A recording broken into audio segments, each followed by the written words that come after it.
برای توی کوچه رقصیدن، برای ترسیدن به وقت بوسیدن، برای خواهرم، خواهرت، خواهرامون، برای تغییر مغزها که پوسیدن، برای شرمندگی، برای بیپولی، برای حسرت یک زندگی معمولی، برای کودک زباله‌گرد و آرزوهاش، برای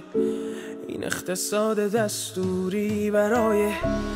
این هوای آلوده، برای ولیعصر و درختای فرسوده، برای پیروز و احتمال انقراضش، برای سگهای بیگناه ممنوعه، برای گریه های بیوقفه، برای تصویر تکرار این لحظه، برای چهره ای که میخنده، برای دانش آموزا، برای آینده، برای این بهشت اجباری، برای نخبه های زندانی، برای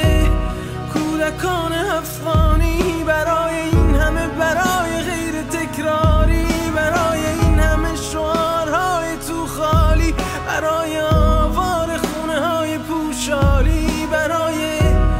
احساس آرامش، برای خورشید پس از شبای طولانی، برای قرصای اعصاب و بیخوابی، برای مرد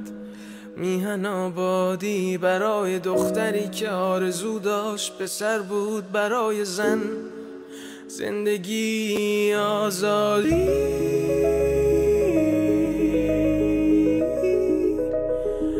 برای آزادی.